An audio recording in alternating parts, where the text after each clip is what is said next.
Okay. Again, a warm good afternoon, a sunny good afternoon wherever you're from. Thank you so much for joining us this afternoon. My name is Petra Brennan, and I'm the director of our Tourism Business Enhancement Initiative, which is led by the Greater Miami Convention and Visitors Bureau. Thank you again for joining us this afternoon for this really timely topic. And I'm going to use this opportunity to certainly acknowledge our team leaders that have really helped to put this initiative together.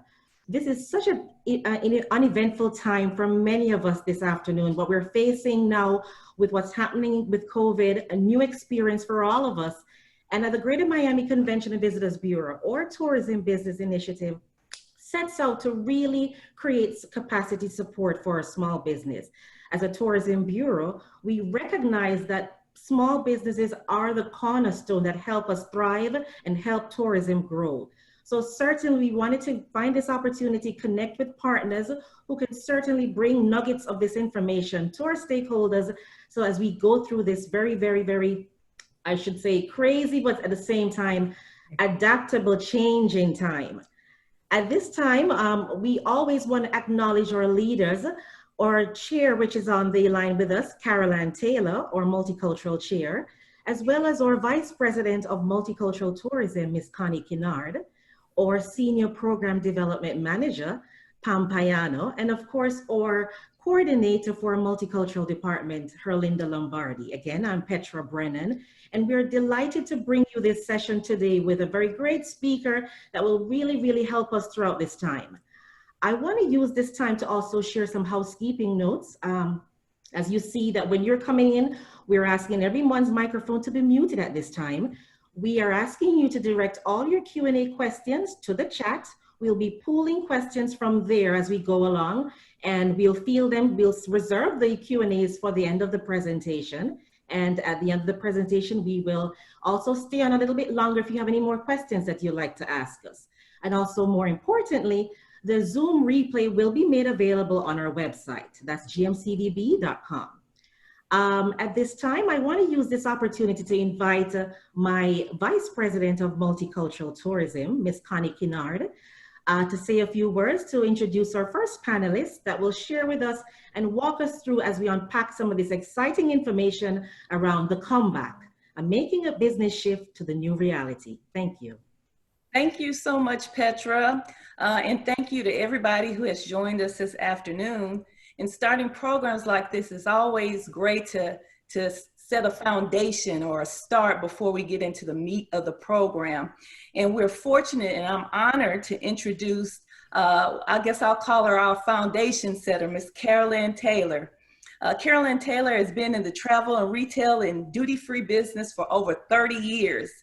Ms. Taylor founded her family business in 1987 with the opening of Bayside To Go at the Bayside Marketplace in downtown Miami. And in 2000, opened Little Havana To Go, a store in historic Little Havana. She was a partner and an operator at the duty-free stores, also at the Miami International Airport in 2008. And she opened Miami To Go. So if you're in the airport, coming up, we'll be traveling soon. Stop by Miami To Go. There's so many things that I can say about her, but she is a little known fact, maybe she's a jazz singer. She is the chair of our multicultural committee. As our president, Mr. Talbert, says, she is the godmother and the godfather of our multicultural tourism department movement. And we're so thankful and appreciative of her.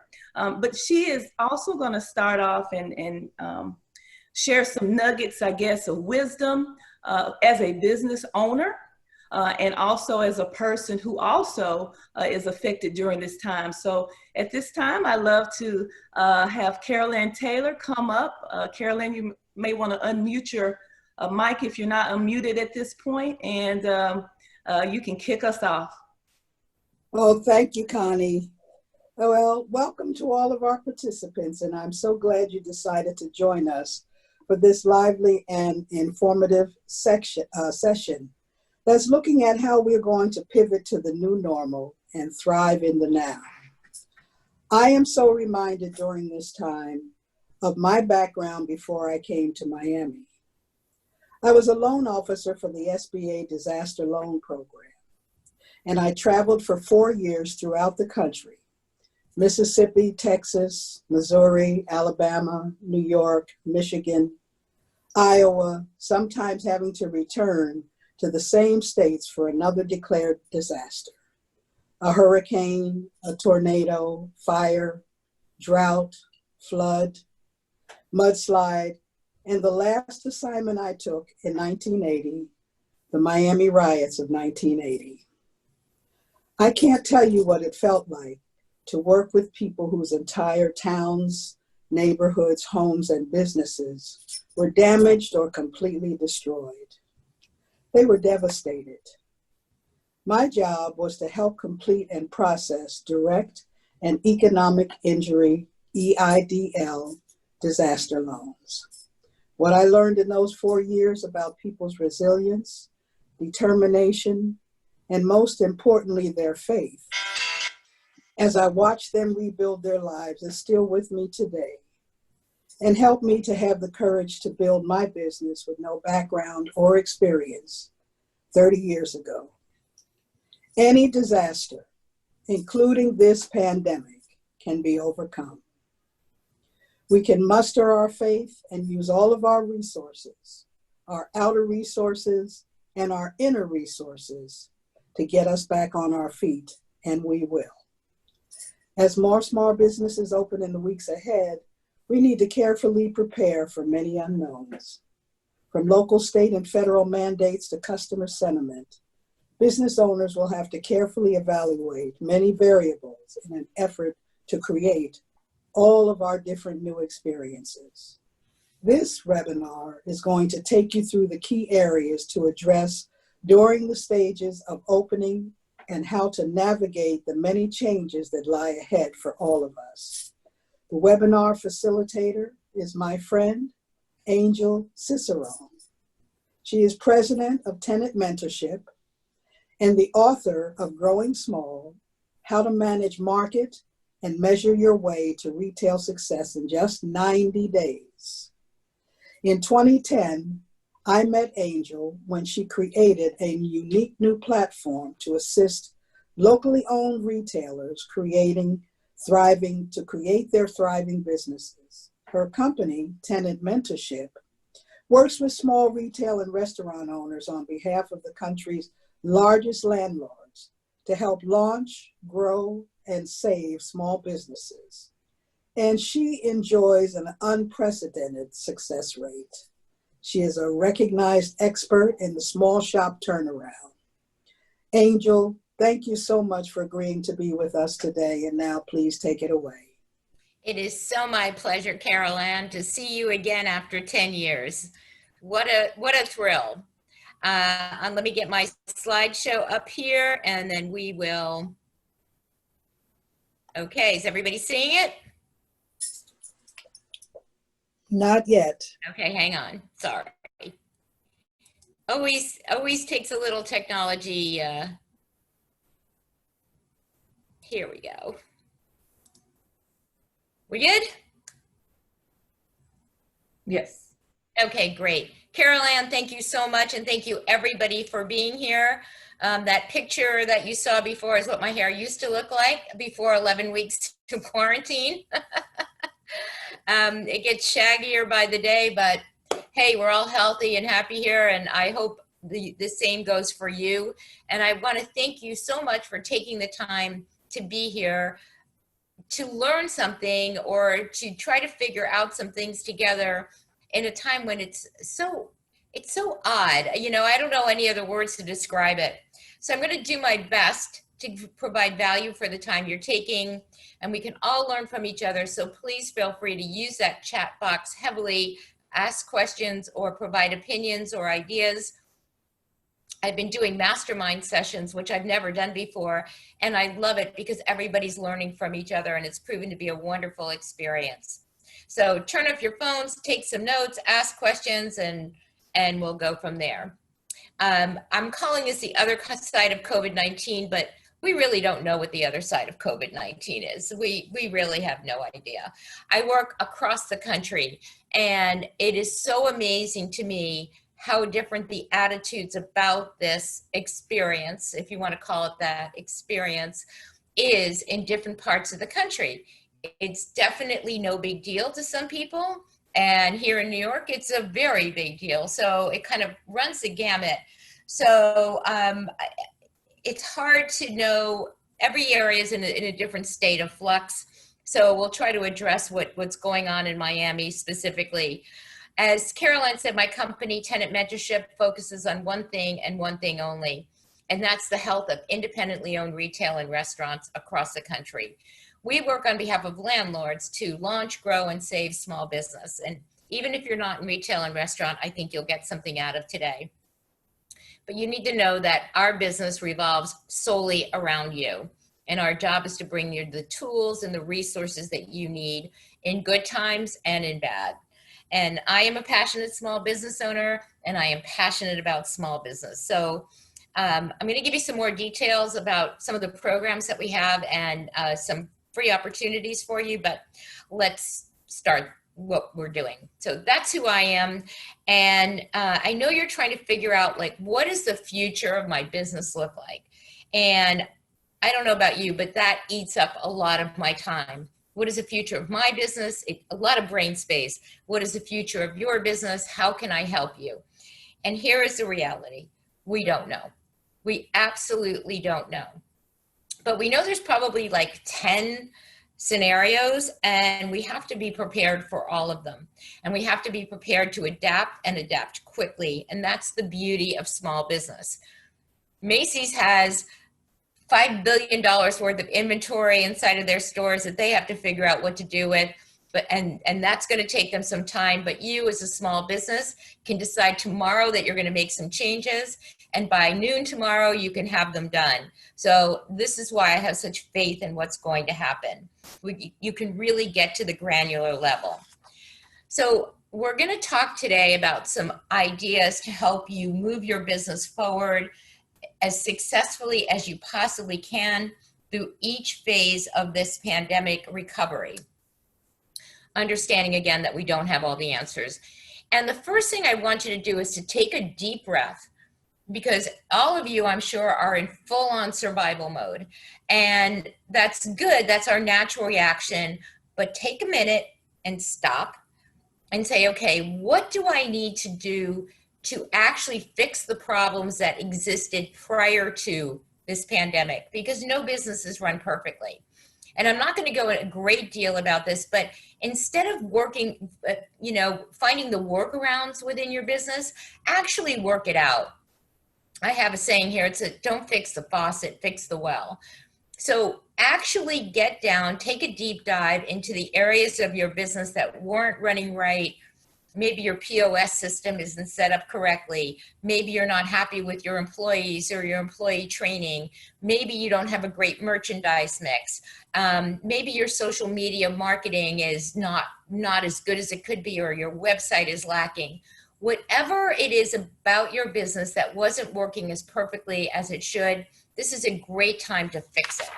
So I just want to get a little bit about that, because it's time to go back a step, take a breath, so that you can move forward with more confidence. A friend of mine, when this started, she called me and she said, what's going to happen to your business? Which we all said, what's going to happen to your business with this? And I said, I don't know. It's either going to be really good or it's going to be really bad. And I said, what are you going to do about your business? And she said to me, the first thing I did was call my clients and say, how can I be of value? And I have used that every single day since the pandemic started. How can I be of value? How can I be of value to the people I serve, the clients I work with, my community, my business community? How can I give them what they need at this moment in time? And that was a really wonderful attitude during the bulk of the crisis. And I think it's still a great way to think now, because no matter what business you're in, unless you're in the grocery business and several of the other types of essential services right now, how do you bring value to people? And in all reality, this is not a great time for selling, but it's a great time for giving people what they need. And I believe very strongly in that. So in the beginning, you know, food, alcohol, all the toilet paper, the need for safety, those were the priorities. People wanted to feed their family and make sure that they were safe from harm. The other thing they needed were distractions. So a lot of people were very creative in the way that they use their social media to do live music or to provide comfort or humor or laughter to people in a time of crisis. And then the third thing people need is a way to help. They need a way to serve their community, even if it's in the smallest way, and most people don't know how. So for most of us, it translated like this. So for restaurants became overnight the heart of our community. We became a homebound economy, and they were literally the only connection between us and the outside world. And restaurants, the good ones, the smart ones, have taken this time. I have clients that have literally adapted almost weekly to the needs, to what people's needs were. They went from being dine-in to going online to being delivery to being curbside pickup to going from a regular menu to an abbreviated menu to doing family meals to providing groceries. They became the quickest adapters on the planet, and those that had the infrastructure are actually being very successful. I have restaurant clients that were not open for dine-in who did 25% more on Mother's Day than they did when they had dine-in, if you can believe that. So it's amazing what small business has the ability to do. Now they're in the business of creating celebration and milestone packages because people still want to enjoy their lives, and we're providing the opportunity to do that, whether it's graduation, anniversaries, birthdays, whatever. The pandemic gave people an opportunity to provide, as I said, these distractions. People earned money through Venmo tips. People had virtual happy hours. They were teaching people how to make drinks and cocktails and doing all those things, which made staying at home so much better. And then, of course, help. They were offering healthcare worker meals, education, how to do your own nails, how to cut your bangs, all those kinds of things. They were having auctions and contests for healthcare workers. It really was a wonderful sense of community. And these people continue to be of value. As we open our doors, as I'm fond of saying, I don't think people are needing gravy boats at this time. You know what I mean? There's no specific need as we pull out of this pandemic. I don't really need clothes because I'm not sure if I'm going anywhere. I've lost my job. I don't really want to spend any money. So the most important thing we can do is look at our business, whether it's retail or restaurant or any other kind of business. What are people actually going to need, and how can I pivot? I hate that word, but I'm going to use it. How can I pivot to make sure that I am offering that to them, that I am of value to them today? And then if their needs change next week, if all of a sudden we decide, hey, I'm gonna go partying and the world is safe, if I'm gonna pivot to that. So if you are truly just looking at your business that you used to run and doing things the way you always have done them, you probably won't pull out of this as well as if you pivot at every stage of this, which may be every week from here on in. All right, you guys are already open, but really what's going to happen? We don't know. We have no idea. A lot of businesses are going to go out of business. So maybe there's going to be less competition. Maybe there's going to be a recession for a year. Maybe there's going to be pent up demand and people are going to come out in droves, or they're going to be afraid to go out and afraid for their family's health, and they're going to stay closer to home, which means the whole different thing. Maybe there's going to be a ton of inventory on the market and people are going to blast it on sale. Maybe they're not because they can't afford to sell it on sale. Maybe we're going to continue to be a homebound economy. We don't know. I have a feeling it's going to be all of these things for different segments of the market, and we're going to have to adjust to all of that as we move along. But the one thing we do know and if we didn't know it before, and if you haven't created an omni-channel presence for your business before, that only those that did have an omni-channel presence, meaning a good database, a social media following, some kind of robust digital presence, only those people were able to sustain because they were able to communicate with their customers.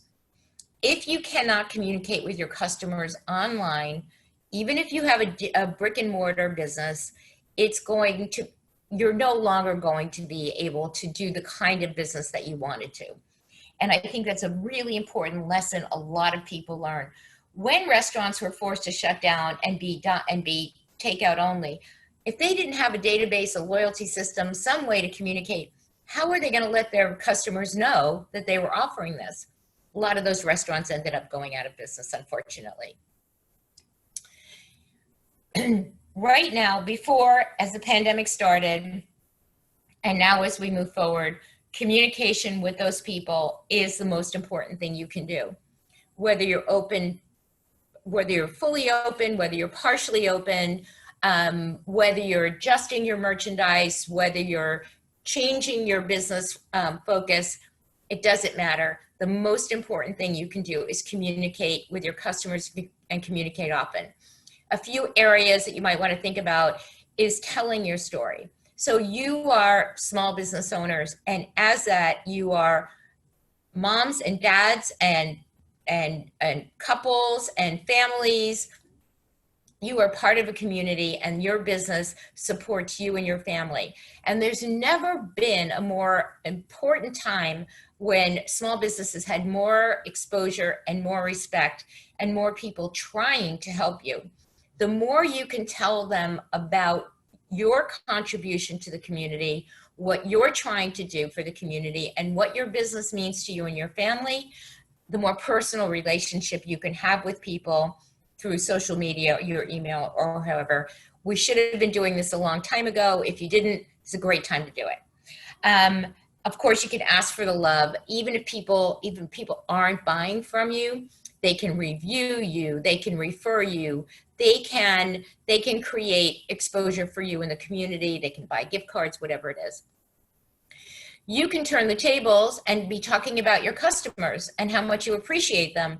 Maybe you have customers who are doing great things in the community. Why not feature them and say so-and-so is, holding a food drive or creating a fundraiser.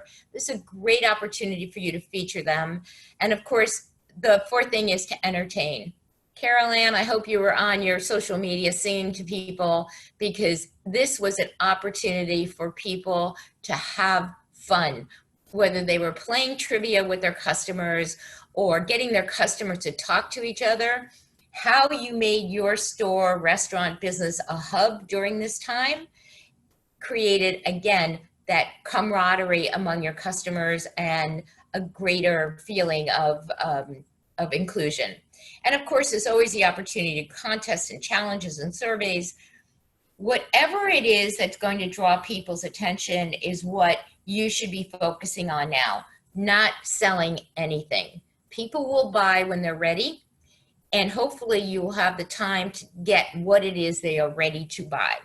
Does that make sense to everybody? I don't know if there's any questions, but if there are and you want to ask me, go right ahead. Otherwise, I'll keep on going. Okay, so let's prepare for what's coming up, whatever that might be. And Abe Lincoln said, give me 6 hours to chop down a tree, and I will spend the first 4 sharpening the axe. So this is the time to sharpen the axe. And this is what we want to work on. As you prepare to reopen, I've got kind of a checklist here. Some of it I'm sure you've already done, but I want to go through a few things. This is a great opportunity to change your business model. And if you're open to it, I mean, obviously curbside delivery is something all stores and restaurants are looking at, and BOPIS, which is buy online, pick up in store. The opportunity, this is a huge trend. All stores are going to have to work towards it. Maybe you can try that.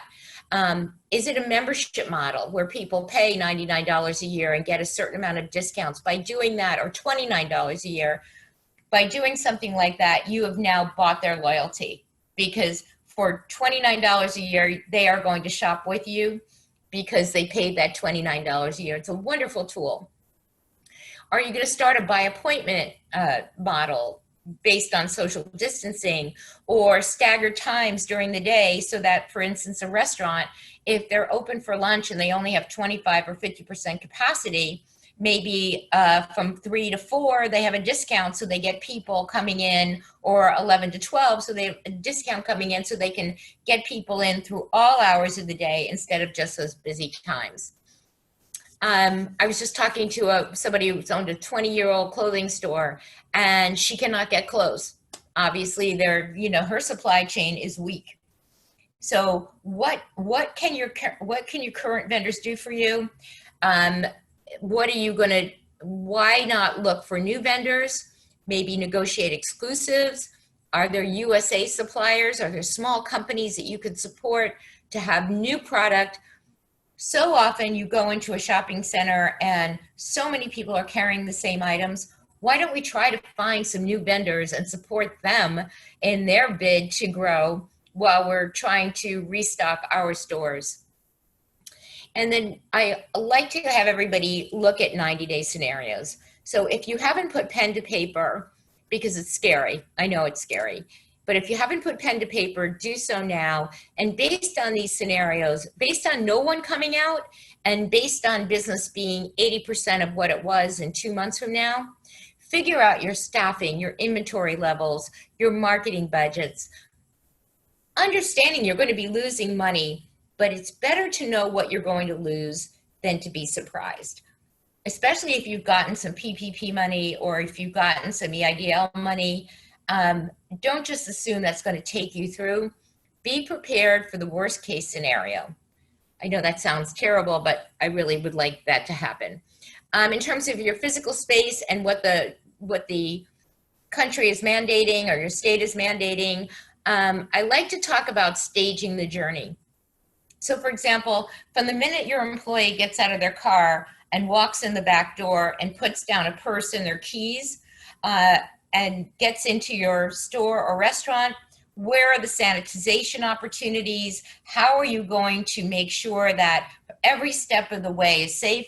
And the same for your customer walking into the door. So just stage the journey, and then make sure at every stage of that you have the opportunity to create a clean and safe environment. Anyone who has a public area, who has an employee or a system that fails or breaks down one time during this time, is going to not see any more business, because once the word gets out that you're not doing what you need to be doing, it's going to be like a scarlet letter. So I encourage you to be very diligent about it. Do you need anybody to help you with this, whether it be social distancing? Do you have to, or line monitors or cleaning crews? Do you need to create, do you need to pay for that? Is there a cost associated with it that you need to pay for and add into your budget to make sure that it is obvious what you're doing in terms of cleaning and sanitizing? You may be a person who feels very comfortable going out during this time. The person over here may be very, very fearful.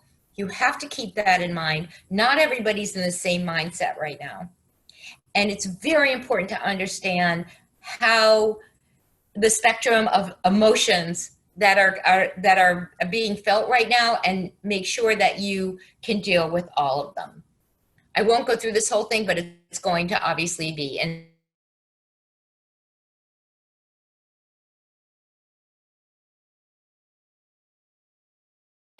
so how are you going to make sure that your employees are feeling, did you want me? Sorry, I thought somebody was talking. Are your employees going to be temperature checked, signed in? How much of this is going to, how much you're going to do? You're going to have written policies, and the same for customers. Are you going to provide the masks? Are you going to buy them with logos on them? I bought some for a client that said there's a smile under here. It makes it a little bit more fun. Try to try to not take this all so seriously while being really serious about the whole thing.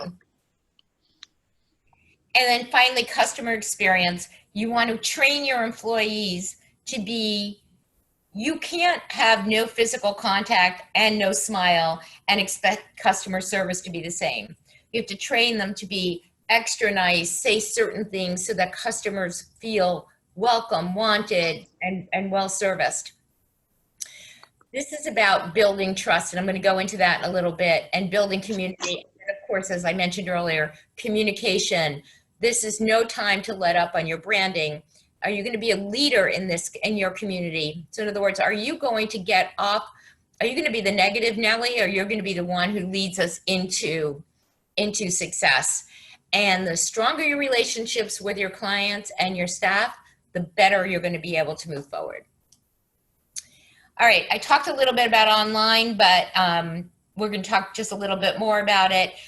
You have one job, and that is to be wherever the customer is, whenever the customer wants you. That is the way of the world. Amazon has taught us we can get everything we want all the time, and even the little guys are going to have to play by that rule. So for retailers, obviously, this is a great time to get on Shopify, Instagram, Facebook shops, or Facebook stores. They just came out with it. Easy stuff.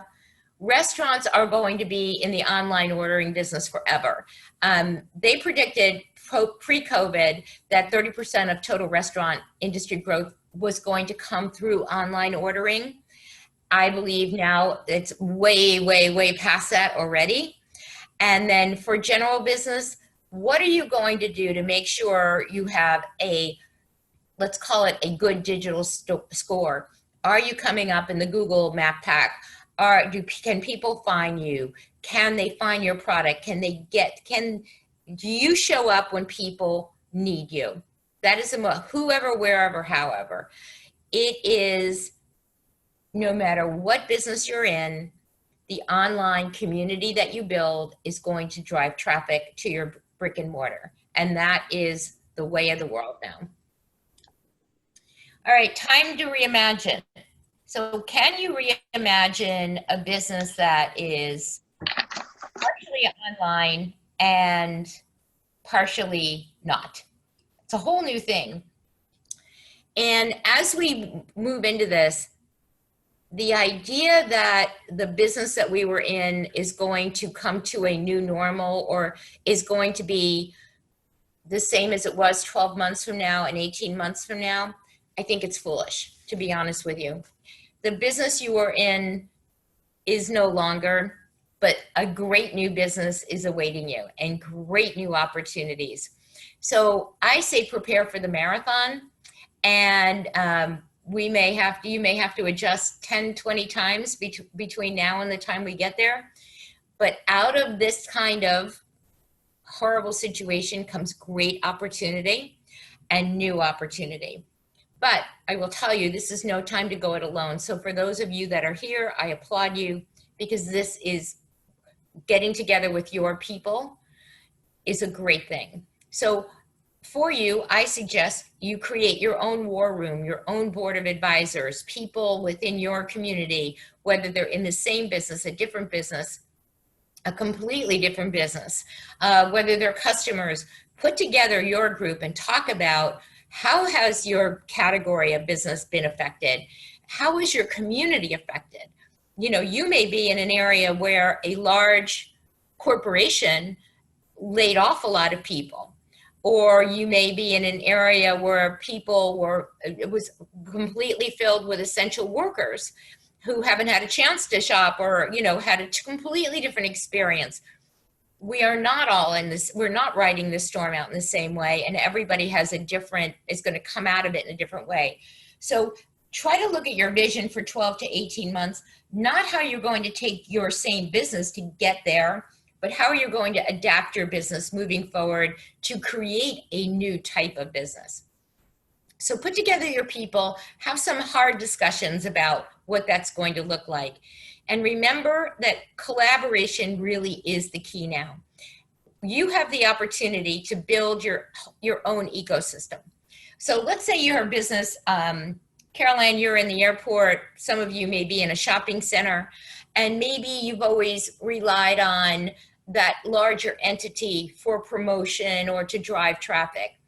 I say you work together with your neighbors in those centers and you create the sharing, the cross promotion, the things that you need to do together so that you can create a better opportunity for all of you, right down to sharing employees if you have to. You know, maybe you and your neighbor can't afford, maybe you each have one employee and you need 1.5, and you can't afford to get 2. So you share an employee with somebody, or you share employees within your center to sanitize.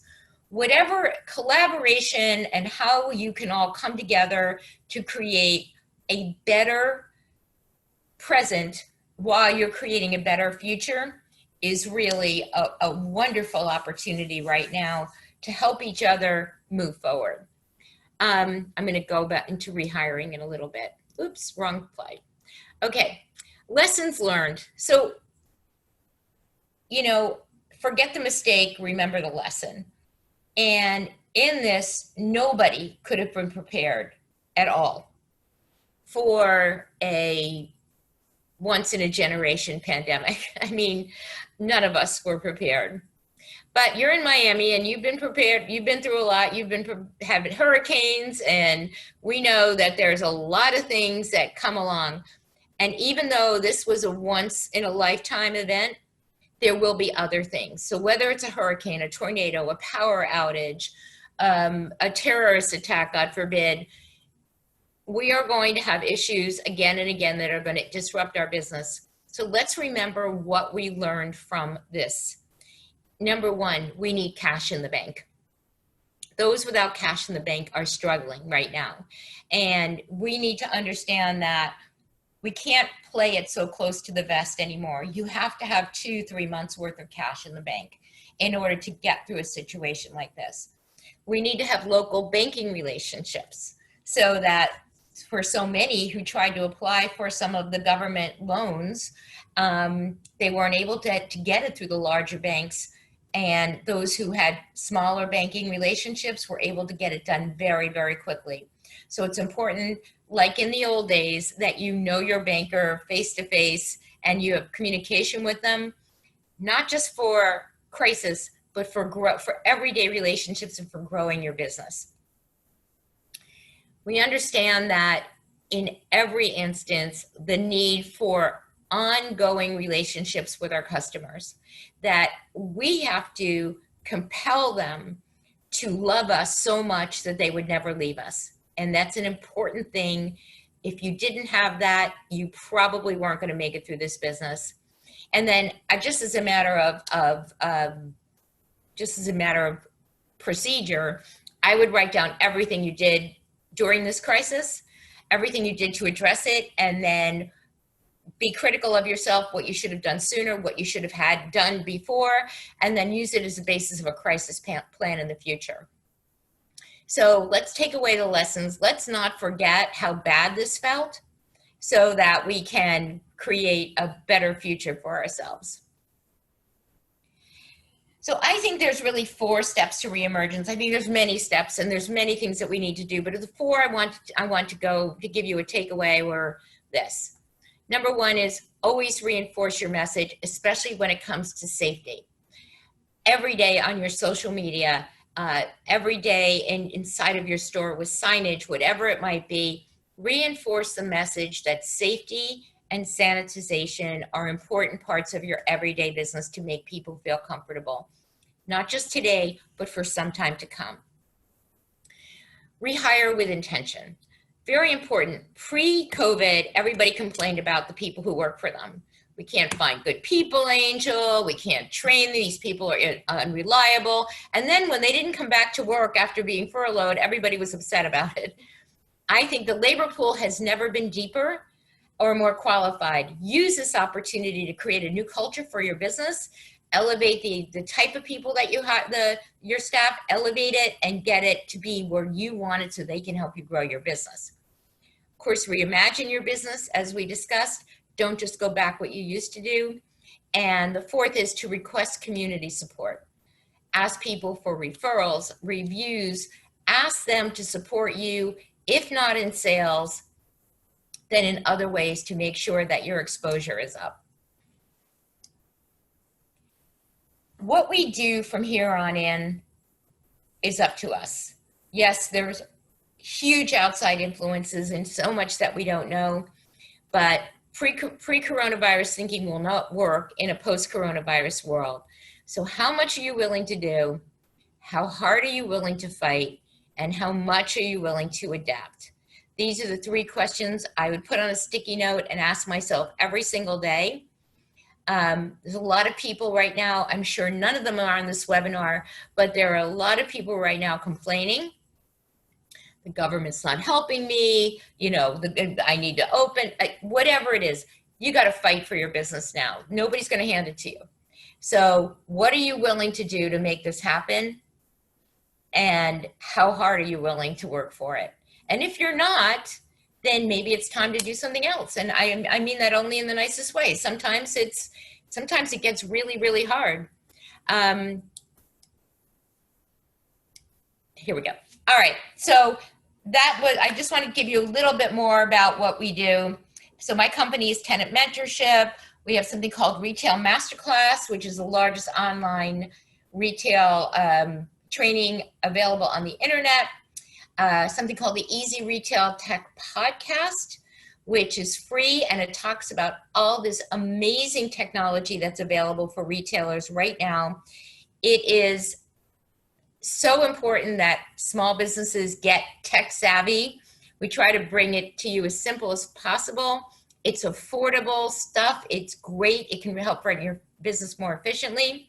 And of course, Growing Small, which is a book I wrote. So I am wanting to tell you that we will send you a free digital copy of this book if you just email success@angelcicerone.com. We will send that out to you in the next day or so. Here's the address, success@angelcicerone.com. So let's see if I'd love to know your biggest takeaways from today's talk. Of course, your questions, but if you could share your biggest takeaway.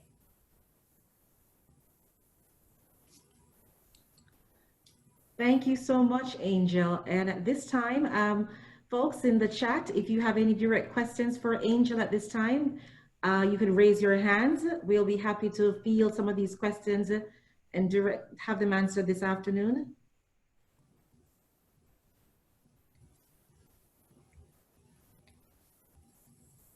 Let's do, okay. Where are we going? Okay. I see one here. Thanks. Angel, Yes. how do you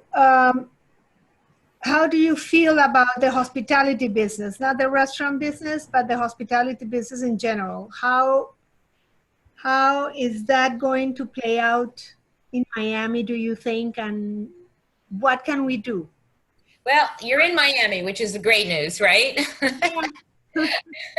So, I mean, look, the hospitality business in Miami will come back, and it may come back sooner than others because it's a younger audience that is maybe less fearful. I encourage you to treat the common area of your hotel or whatever it is, like retail, socially distance, make it comfortable, make it lovely, make it warm, make it welcoming, but give people the opportunity to create their own safety net, if you will. I do think it will be, back, but you have an opportunity to tell people what you're doing every minute of the day to make them safe. And as long as you do that, and as long as you actually stick to it, and the first 10 people come through and they feel safe, then they'll start spreading the word. Yeah. I believe that you just do the right thing and do it really well and keep telling people about it, and they will absolutely, sometimes you have to stage it too. I was thinking, for some reason, I was laying awake last night. I was thinking about hotels. Like, Do you put everybody in one wing or do you put them 3 rooms apart? You know, how do you really do it? And then I was thinking about, if I owned a hotel, I would have somebody who did nothing but go around wiping door handles so that everybody could see it. You know what I mean? So all the guests could see every hour somebody was wiping door handles. Psychologically, that creates a feeling of comfort. Yeah. So whatever you can do to make that happen. I just saw in a restaurant, they just put a little sign, this table was just sanitized. You know, okay, I believe you. You know, it just makes it that much better. Okay. Thank you. Thanks for your question. I have a question, Angel. Oftentimes, for small business, training, it's one of the biggest challenges. There's usually hardly dollars for training. As we move forward during this new normal, could you just reinforce how important will training be? A lot of times for small business, they may have 1 to 5 staff or under 10. How important will training be for employers with their employees at this time? I think training always was and always will be the difference between a highly successful business and one that struggles. So how do you do it? There's a great method of creating a training program. Let's say you train every other week. You don't have to do it all yourself. You do one a month, and then you give one of your employees a topic to prepare for another time that month. So now you've got 2 trainings, but you've only done one yourself. Bring a vendor in to do training. There are so many ways, there are so many free resources available for training. All it needs is to be organized and coordinated. That's it. So there's almost no excuse to not have an accelerated level of training that's going to distinguish you from your competition. Thank you. Angel, Yes. this is Carol Ann. We have found time and time again during this period of trying to assist businesses to get funding, grants, loans, etc., that there is a serious disconnect in terms of people having the correct paperwork, having a trail. And so I'm hoping that you can suggest going forward, because it has really hampered so many small businesses. And I'm sure not just in Miami, but everywhere. So in other words, they didn't keep good payroll records, or they didn't. All of the above. Oh, what a shame. Okay. How do your financial literacy is, and believe me, I work with this all the time. People I ask them, how do you make your money? They can't tell me, you know, where does it come from? Who's buying? How much of what? Inventory management, and how do you spend your money? You know, all they look at is top line and bottom line.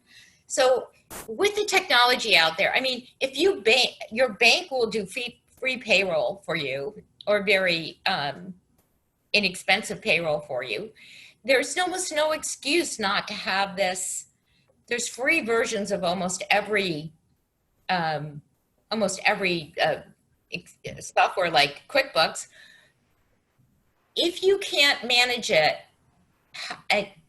it's your money. It's your money. I want to know, it's my money. I want to know where every dime of it is, how it comes in, how it comes out. It's very important to me. And as a business owner, it needs to be important to them as well. The technology exists. It's affordable. Yes, sometimes creating the infrastructure is a little bit difficult because you've never done it before. This would have been a great time to get trained in something like that while you had some downtime. I don't know if I think that's what's happening now. I think a lot of people are learning that and getting trained online. Right. We realize what has happened. You shouldn't need a disaster to tell you you need to know where your money is going and how it's coming in and how it's going out. Shouldn't take a disaster. A well-run, my job in what I do is to create holistically healthy small business. A lot of people think, oh, I need a market, I need more customers. First thing you need to do is take care of fundamentals. And when I talked about fixing the well, not fixing the faucet, it's exactly what I'm talking about. How, finances are a business fundamental, and we need to know where our money is at all times. So let's fix that right away. Put it number one on the list. Angel, this is Connie. There's been some probably innovative ideas out there that has spurred from this time frame.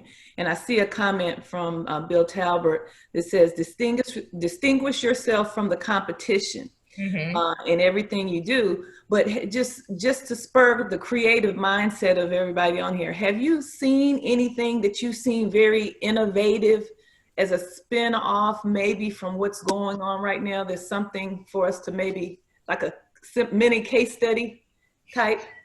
Yeah, I mean, I wouldn't say they were spin-offs because nobody's spun off yet. Okay. Certainly people who have adapted. There's a Mexican restaurant that sold $1,500 VIP memberships. And the VIP membership for $1,500, now again, they had a loyal customer base though, for $1,500, you got $2,000 worth of food when they reopened to use over 6 months. So it wasn't going to be like coming in, the minute they open. And then happy hour pricing for a year, no matter what time you came in. So it was a wonderful little program. They raised some cash and they were able to, do some wonderful things. So yeah, but again, those were reactionary. And the innovations, if you want to call it that, have been reactionary to that moment in time. That's not going to work right now. So that's what we're trying each week, is what I'm saying.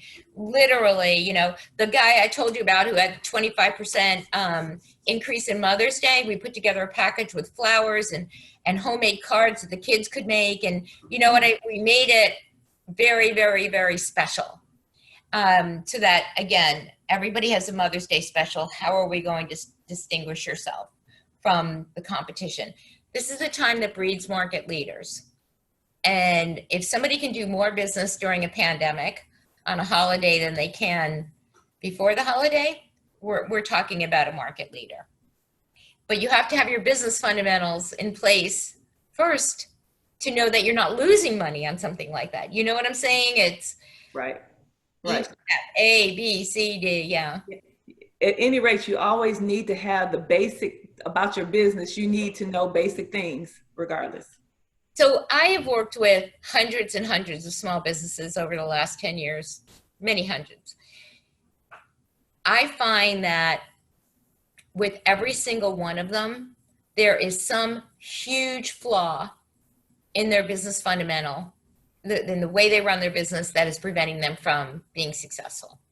It is not traffic. It is not, sales. It is a business fundamental where they're losing money on every sale or something like that. Or their labor is too high, whatever it might be, and they're not tracking these things that make for a well-run business. And what do you see as some of the biggest flaws? The biggest flaws are, without a doubt, the lack of knowledge of profitability. So in other words, you're selling things, or you're making it up in volume. Never going to happen in a small business. So they're truly not understanding their price and margins, and then their expense ratios. I mean, there are formulas for this. It's not rocket science, or having too much inventory. So I'll give you an example. Working with a pet store, 7,500 square feet. I asked him to pull a sale by item. So he had 15,000 SKUs in his store. I asked him to pull sales by item. He had never done it. It took 25 billion tries to get that report. And what I found, that he had sold 33 items over more than one of only 33 items in his whole store. 33 SKUs. Okay, am I making sense? Out of 15,000 SKUs, only 33 of them sold more than one. So he has $150,000 worth of merchandise sitting in his store, cash flow problem, right? But doesn't look at his whole store as a total entity. These are stores and restaurants are living, breathing entities that need to be loved and nurtured, and so that's one thing, is over inventory, and certainly profit margins, huge, and labor costs. Those are the biggest. Thank you. You're welcome. I have a question here. From your experience, Angel, customer loyalty has been a very, very big deal for many small businesses. And, you know, a destination like Miami, where we have repeat customers, from your experience, moving forward with as business begin to reopen, businesses are going to be competing against each other. The customer profile is going to change a bit. People are going to be looking for different needs. What are some tips that you can provide some of the small business in really recognizing how should they be seeing customer loyalty moving forward? So customer loyalty, I think this is a great time to create unbreakable bonds with people, because there is that swell of emotion. You know, I mean, we're all extremely emotional right now. And if I walk into your store and you're the owner and I'm talking to you, I am feeling your pain, or you know, I mean, it really is a great time for this. So I would say number one is the ability to connect authentically with people, because again, we're not selling them, we're trying to give them value and what they need. The idea that we have a way to communicate with them on an ongoing basis. So whether that's through email or social media, we need to have that connection, and that connection needs to be consistent and it needs to be authentic. So in other words, on your Facebook or your Instagram, you're not selling them, but you're talking to them. And then when we are selling to them, and when that time is right and we figure out what that product is, that it is the absolute best experience that they can find. We need to make people feel special right now. And if we can, some people have that innate ability. You know, we were talking before about hospitality. What people don't understand about hospitality, well, you guys do, but what other people don't understand about hospitality, it is a hospitality business. It means being nice to people. All businesses are in the hospitality business, and we need to make sure that we are creating that level of experience for people, the connection and the communication, so that we can learn more about what they need, and we find new and unique ways to provide it for them. But we won't know what they need unless we ask them and talk to them. So, and if you have a loyalty program, reformat it now so that you get people behaving the way you want, so that your loyalty program is compelling enough to make people think twice about coming back. And Angel, this is Carol Ann again. Many of the businesses on this call and many of the businesses in our neighborhoods, Miami Beach, our heritage neighborhoods, depend almost totally on the traveling public. Mm-hmm. Which is not the same as being able to create a local loyalty program, mm-hmm.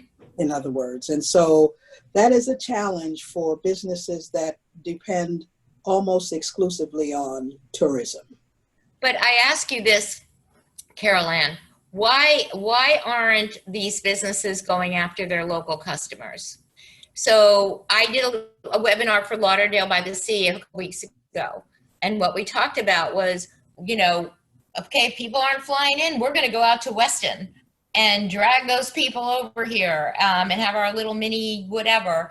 So why aren't these businesses attracting and trying to nurture a local customer base and or an online customer base? So, and not, this isn't applicable to all businesses. I get it.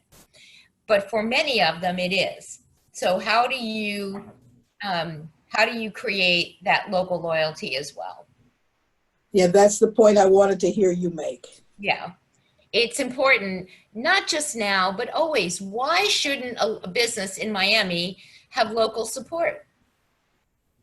It's crazy to think that they wouldn't, you know? So it's, again, something's going to happen again, you know, again, where there's going to be some kind of thing going on where people aren't going to be able to fly in or whatever. Why are we waiting when we have this customer base right there in our backyard? Mm-hmm. Backyard. Very important. It is very important. Angel, with no further questions, what I'd like to do at this time, I want to thank you so much for your words of wisdom. But for the participants on the Zoom at this time, with your background and experience, you're doing this constantly, you're engaging with many small businesses on the same common denominator, COVID, and moving forward. Can you leave this audience, the participants on today's Zoom, with a nugget of information, a word of wisdom, something that that can be imparted in as we move forward, as we get ready to reopen? I don't know that I can leave you a word of wisdom. I wish I was that smart. But I am jazzed. I've been optimistic through this whole thing. I think, as bad and horrible as this is, that it was time for some changes to be made, and it's going to force some people to change, that there is a set of opportunities out there that we've never even thought about. You know, when unimaginable tragedy happens, so comes unimaginable opportunity. And I believe that if you keep your eyes wide open and looking out instead of looking in and trying to fix what you have, that you will see new solutions, and that your businesses will blossom into new and beautiful flowers. You know, it's not going to happen overnight, but I do think that there's great things to come. Thank you. Thank you so much. Ladies and gentlemen, thank you for joining our chat this afternoon. Angel Cicerone, thank you so much for sharing and imparting. Caroline Taylor, entrepreneur guru, thank you for making this connection. And as Angel expressed earlier, collaboration is the key. The GMCVB has many resources that we want to continue to share with you. Many of you are familiar with our Miami Eats program. Angel said it earlier, businesses, especially restaurants, had to pivot. They started doing a lot of takeouts, curbside. So here on our website, miamieats.com, you can visit there to see a plethora of restaurants that are participating at this time. Visit our website, gmcvb.com, for all the various resources. And at this time, I want to introduce Connie Kennard to close us out. Angel, thank you again. Caroline, thank you so much. And Connie, do you have any parting words for us as we say c'est la vie? Yeah, so first, thank you. Thank you for everybody that participated. Petra and team, thank you for a great job in bringing this together. We hope that all the participants have gotten something from this. I know I have, Angel, so thank you so much for that. Petra mentioned this earlier in her lead-in, but one of the areas in our department, our multicultural tourism, is in several areas, but we work with programs that help businesses under our tourism business enhancement, which Petra heads that up. So throughout the year, we do programming and partnerships and collaboration with local businesses, and our goal is, we're in the tourism industry, and so we want to help as many businesses as possible. So when we send you this information from Angel as well, we'll make sure that we include our information on our multicultural tourism and enhancement program and all the things we do as far as the multicultural development as well, that we hope will be beneficial as we get into this new reality. And as Angel said, we look out, Don't necessarily look in for strength, but look out for those opportunities. So thank you again, Angel, Carol Ann. Thank you, Mr. Talbert. He's not speaking today, but he is taking in all the information. So we thank all the GMCBB for their support as well. Thank you so much for having me. It's great. And you guys are doing great work. And I'm going to be in Miami soon. One of these days I'll be able to get back. Okay, very good. Good. Thank Okay, you so Petra, much. Thank you good? everyone for coming. Thank you, everybody. Thank you very much. It was very enlightening. Thank you. Bye now. Bye-bye. Bye-bye.